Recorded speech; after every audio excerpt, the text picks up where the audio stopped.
Deus pode fazer isso, mas não é todos os dias, não é sempre.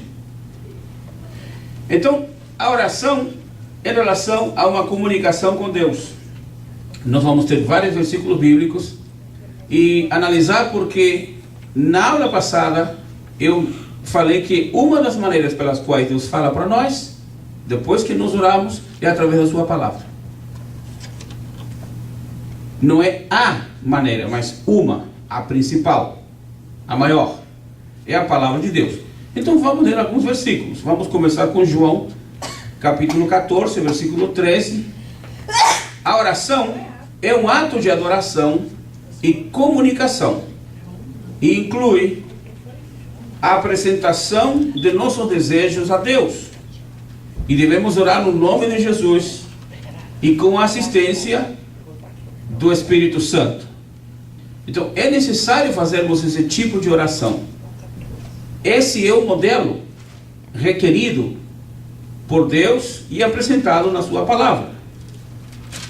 Torno a falar, enquanto a irmã busca o texto. É um ato de adoração. A oração é um ato de adoração e comunicação, que inclui uma apresentação de nossos desejos a Deus. Então, principalmente a adoração. Em segundo lugar, comunicação, incluindo nessa comunicação os nossos desejos e as nossas dificuldades. Tudo isso tem que ser feito no nome de Jesus, com a assistência ou com o apoio e o respaldo do Espírito Santo. Já temos o texto 14 e 13 de João. E eu farei o que vocês pedirem em meu nome, para que o Pai seja glorificado no Filho. O que vocês pedirem em meu nome, eu farei. Então, aí está uma das respostas. Vamos ver Romanos, capítulo 8, versos 26 e 27. Quem estiver com o texto, levante a mão para o irmão levar o microfone. Romanos 8, 26 e 27, e logo depois Filipenses 4 e 6. Também o Espírito semelhantemente nos assiste em nossa fraqueza, porque não sabemos orar como convém, mas o mesmo Espírito intercede por nós sobremaneira com gemidos inexprimíveis. E aquele que sonda os corações sabe qual é a mente do Espírito, porque segundo a vontade de Deus é que ele intercede pelos santos. Sabemos que todas as coisas cooperam para o bem daqueles que amam a Deus, daqueles que são chamados segundo o seu propósito. Amém. Então, que interessante. A oração é assistida pelo Espírito, a oração é respondida pelo Senhor, a oração, ela tem uma força espiritual muito grande, porque oração é comunicação com Deus. Filipenses 4 e 6. Não andei ansiosos por coisa alguma, antes em tudo sejam os vossos pedidos conhecidos diante de Deus, pela oração e súplica, com ações de graças.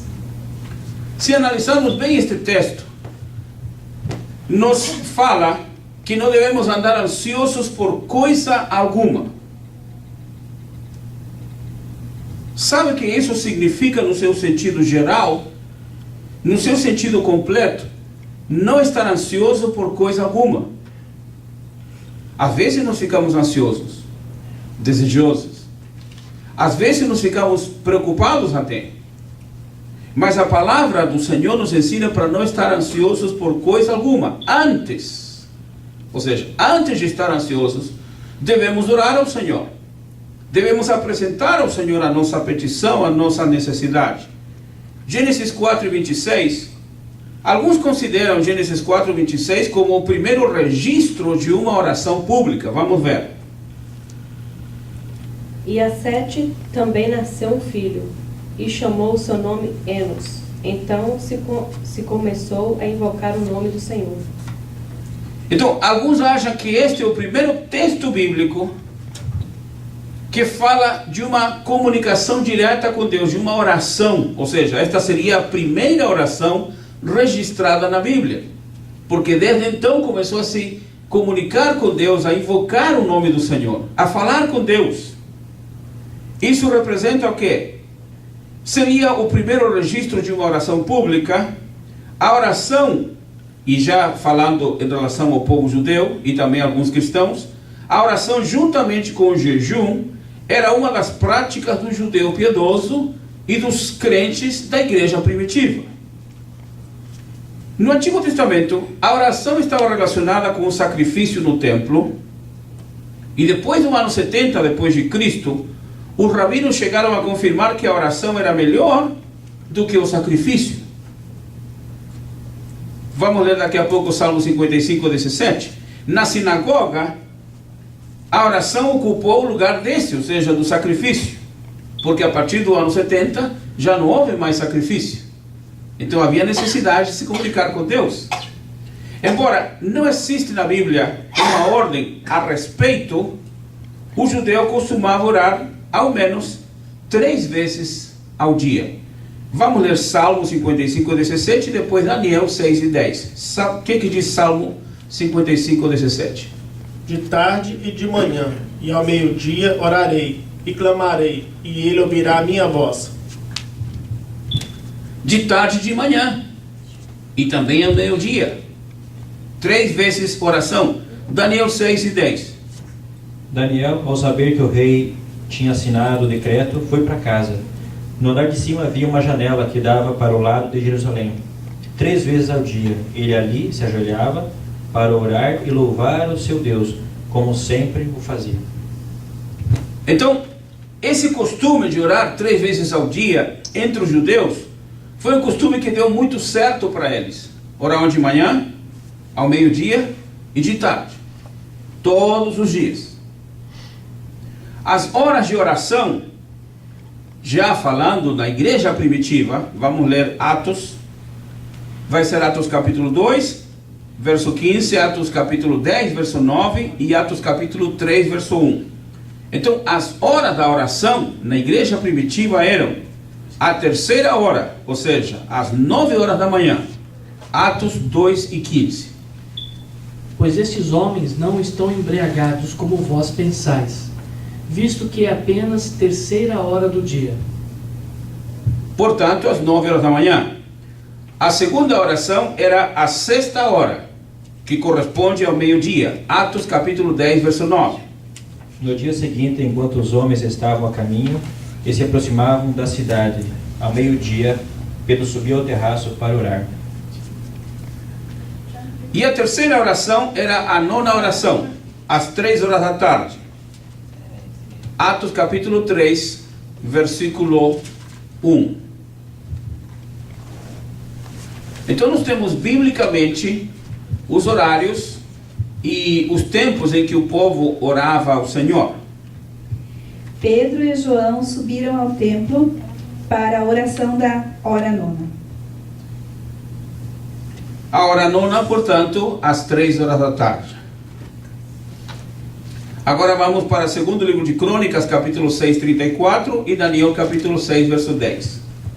A orar, o judeu acostumava olhar, orando, ou seja, orando e olhando para Jerusalém. Segundo livro de Crônicas 6, 34. Se o povo sair à guerra contra os seus inimigos, seja qual for o caminho por que os enviares, e orarem a ti, voltados para essa cidade que escolheste, e para a casa que edifiquei ao teu nome. Daniel 6 e 10. Daniel, pois, quando soube que o edito estava assinado, entrou em sua casa. Ora, havia no seu quarto janelas abertas do lado de Jerusalém. E 3 vezes no dia se punha de joelhos, e orava, e dava graças diante do seu Deus, como também antes costumava fazer. Outra pessoa também tem o mesmo texto, Daniel 6 e 10, que vamos ler daqui a pouco, mas depois veja Lucas 1 e 10. Então, quando a oração era feita nos átrios do templo, o rosto estava direcionado para o templo, se era no átrio. Ambos costumes, se a pessoa estava no átrio do templo, se ajoelhava ou de pé, orava olhando para o templo. Se a pessoa estivesse numa outra cidade, num outro estado, olhava na direção onde o templo estivesse, a cidade estivesse, e orava nessa direção. Ao povo, não vou dizer que povo, vocês sabem que quando chega o momento da reza deles, eles se ajoelham exatamente olhando para esse lugar e fazem a sua oração. Isso está baseado naquele costume dos judeus. Então, a oração era feita nos átrios, quando estava no templo, olhando para o templo. O rosto estava direcionado para o templo. Ambos costumes, dentro do templo, fora do templo, as orações fixas eram feitas olhando para Jerusalém. E isso também se tornou uma prática dos primeiros cristãos. A oração não só se praticava no templo, mas também nas casas e nos lugares afastados. Lucas 1:10. E toda a multidão do povo estava fora, orando, à hora do incenso. Então, o povo estava fora, não estava dentro de casa, estava fora, à hora do incenso. Estavam todos preparados para orar. Os próximos textos são Mateus 10:9, Atos 10:9, Mateus 6:5 e depois Atos 21:5. Quando a oração era feita nas casas, geralmente se usava uma habitação na planta alta, denominada aposento alto. Atos capítulo 10, versículo 9. No dia seguinte, enquanto os homens estavam a caminho e se aproximavam da cidade, ao meio-dia, Pedro subiu ao terraço para orar. Subiu ao terraço, que era um lugar preparado, separado para orar, para falar com Deus. A posição usual para orar era de pé. Mateus 6:5.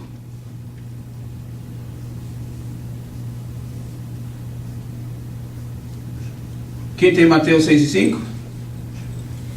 Ninguém, eu tenho um Lucas. E depois Atos 21:5. Quando orares, não sejais como os hipócritas, que gostam de orar nas sinagogas e nas esquinas das praças, em posição de serem vistos pelos outros. Em verdade eu vos digo, já receberam a sua recompensa. Aqui quando Jesus falou nessa posição das pessoas ficarem nas sinagogas e ficarem nas praças para serem vistos por todos, Jesus não está criticando a maneira, a postura da oração. Jesus está criticando o comportamento das pessoas que oravam, porque faziam essas orações para serem vistos pelas pessoas. Não era uma coisa feita de coração, de um bom sentimento, de uma disposição, mas era uma coisa feita com orgulho, com uma certa vaidade, com um ar de certa consagração, santificação. É o que às vezes algumas pessoas fazem.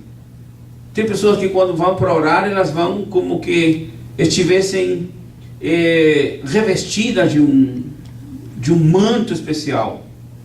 As pessoas vão como que estão chegando para... O cordeiro está chegando para o matadouro. Não é esse tipo de postura de extrema piedade, de extrema consagração, às vezes de extremo sacrifício, que era o que os fariseus faziam. Nas sinagogas oravam como que se eles estivessem realmente sendo sacrificados, sendo feridos, enfrentando dificuldades. Quando eles faziam as orações, eram orações que eram feitas como que se eles estivessem numa consagração tamanha, tão profunda. Parece que eles estavam lá em cima com Deus. Então, esse tipo de comportamento foi o que Jesus criticou. Não a postura da oração, estar de pé, ou de sentados, ou de joelho. Vamos ver também o tipo da oração feita de joelhos. Atos 21:5.